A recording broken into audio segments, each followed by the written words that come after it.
이기영의 휴대전화 위치를 추적했습니다. 그리고 택시 기사의 휴대전화가 떨어져 있던 곳 인근의 CCTV까지 모두 확인을 했는데요.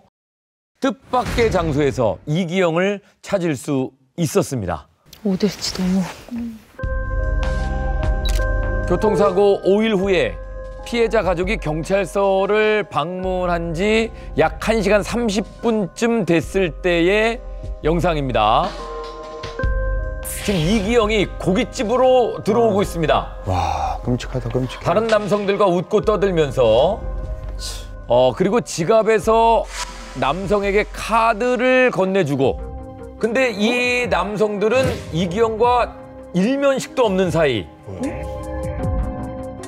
모르는 남성들에게 고기를 사주겠다면서 고깃집에 데려와서 술을 함께 마십니다. 그것도 의심스러운데. 저것도 지금 뭔가 새로운 저 사람 잡으려고 하는 거 아니에요? 네. 자, 그리고 술을 먹고 나서, 고기를 먹고 나서 갑자기 길에서 일행과 시비가 붙습니다.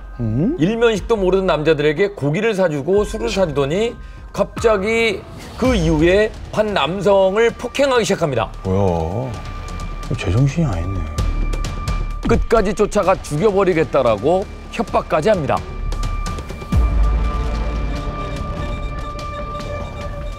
희한한 말이야. 이 CCTV를 본 당시 경찰들은 이기영이 있을 만한 장소를 특정했습니다.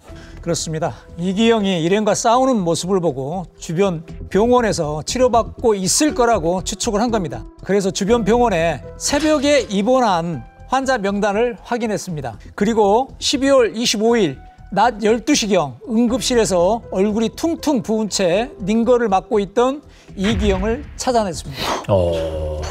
야, 사람을 그렇게 죽여놓고 자기는 좀 아프다고 링거 맞고 병원에 치료받고 있네요. 이제 사건 정리를 좀 해드리면요. 네네. 12월 25일 새벽 3시경에 가족의 신고로 인해서 처음에는 교통사고였던 이 사건이 실종사건으로 전환이 됐잖아요. 그리고 같은 날 오전 7시경에는 택시기사의 전화를 찾았고요. 경찰에 전화를 해서. 그리고 나서 오전 11시경 택시기사의 시체가 발견됐지 않습니까? 여자친구가 또 경찰에 신고를 해서요. 그리고 나서 1시간 뒤인 낮 12시경에 병원에서 치료 중인 이기영을 찾게 된 겁니다.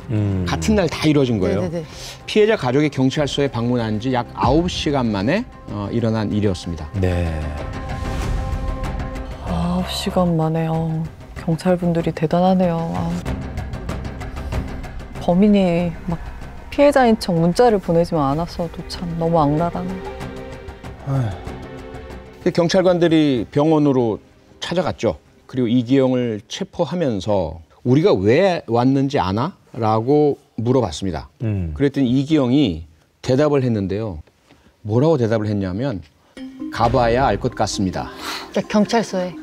예, 대부분의 경우에 범죄자들이 큰 범죄를 저지른다. 이건 하나밖에 없잖아요. 늘 그것만 생각하고 불안하고 딱 왔으면 이제 올 곳이 왔구나. 네, 라고 하고 그 사건 얘기하겠죠. 그거든요. 뭐가 더 있나? 예. 왜 왔는지 경찰서에 가봐야 알 것 같습니다. 이건 뭐냐면 자기가 저지른 잘못이 한두 가지가 아니라는 이야기죠. 그런데 경찰에서 무엇을 알고 무엇 때문에 찾아왔는지 자기가 그에 해당되는 것만 인정하겠다는 태도입니다. 그냥 일반 사람들이 방어하고 숨기는 정도가 아니라 전혀 그렇지 않죠. 뭐 때문에 왔는지를 정확히 모르니까 지금. 충격이네. 그래서 체포된 이기영의 조사가 시작이 됐는데 택시기사 살인사건에 대해서 추궁을 하니까 처음에는 전혀 모른다라고 이제 잡아떼기 시작을 합니다. 그래서 당신의 집 옷장에서 피해자의 시신이 나왔다.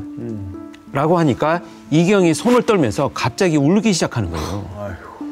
그런데 당시 수사를 했던 경찰들의 얘기를 들어보면 바로 이 순간이 이기영과의 전쟁이 시작되는 바로 그 순간이었다. 이렇게 얘기를 합니다.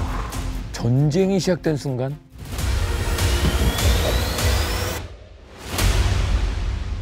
이기영은 오열하면서요. 진술한 내용이 이랬습니다. 그렇게 교통사고가 난 후에 택시기사가 합의금을 달라고 하길래 함께 우리 집으로 갔다. 그런데 집에 자신의 사채빚을 받으러 온 조선족 5명이 이미 먼저 와서 들어와 있었다는 거죠.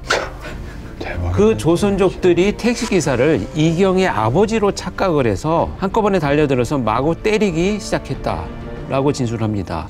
그리고 자신은 무서워서 그냥 도망간 것이다. 이런 말도 안 되는 진술을 하기 시작합니다. 이런 뭐 거짓말을 만들어낸 건가요? 아니면은 그 순간 거짓말을 만드는 것도 그러니까 진짜일 수가 있나? 그렇습니다. 거짓말입니다. 이기영이 살던 건물의 CCTV를 확인해 봤는데요. 집에 들어간 건 이기영과 택시 기사뿐이었고요. 나올 때는 이기영 혼자였습니다.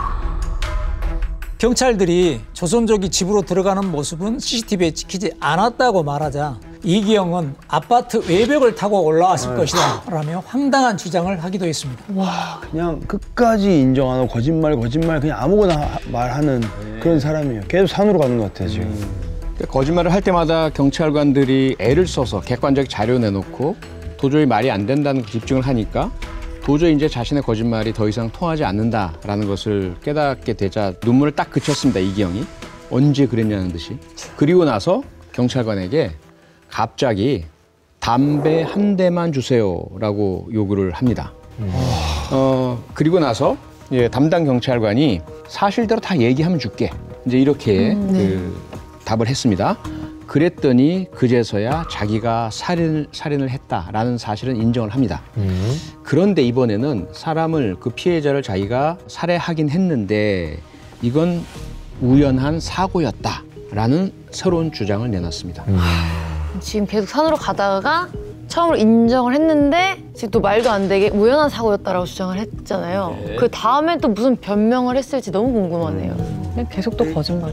네, 이렇게 자기 집까지 찾아온 택시 기사가 이기영에게 거액의 교통사고 합의금을 요구를 했다. 그래서 자기는 가진 돈이 없다고 말을 했는데 그 택시 기사가 자신에게 모욕적인 말을 했다는 겁니다. 그래서 이기영이 홧김에 아령을 던졌는데 택시 기사가 그걸 맞고 현장에서 사망했다. 이런 주장을 합니다. 근데 그 많은 피는 그럼 아령을 던져서 그걸 한 대 맞고 사람이 죽었다는 것 자체도 사실은 어려운 건데 그게 사실인가요, 그건? 당연히 거짓말이죠. 그게 현장 상황하고 전혀 맞지 않습니다. 다리랑 막 다 이렇게 던졌다고 그렇게 함몰이 되나? 그래서 왜 도대체 죽인 거예요? 힘들고 어렵게 이기영의 지속된 거짓말을 뚫고 해치고 경찰이 확인해낸 사실은 이렇습니다. 택시와 사고가 났을 때 이기영은 음주운전 상태였습니다. 그런데 더 큰 문제는요. 이미 이기영은 그 당시에 음주운전 전과 사범이었고요. 그 전에 마지막에 저질렀던 음주운전 때문에 징역형을 선고받고 복역했다가 막 이제 출소한 지 얼마 안 되는 상태였습니다. 당연히 무면허죠. 그리고 여러 차례 범행을 저질렀기 때문에 자기가 누범 기간이라는 거, 그러면 가중처벌 받으리라는 거 명확히 알고 있었겠죠. 그래서 이기영이 택시기사에게 합의금을 제안했다고 합니다. 택시기사님을 설득을 해가지고 17분 동안 얘기한 게 나왔잖아요. 자신의 집으로 이제 불러들였습니다. 그리고 나서 바로 택시기사분의 목을 조르고 아령으로 마구 내리쳐서 살해를 한 겁니다. 자기가 잘못해놓고. 애초부터 합의금 줄 생각도 없었고 돈도 없었어요. 지금 그냥 무마하기 위해서 그래서 17분 동안이나 대화를 해서 집으로 데려간 거예요. 어떻게 또 사람을 죽여?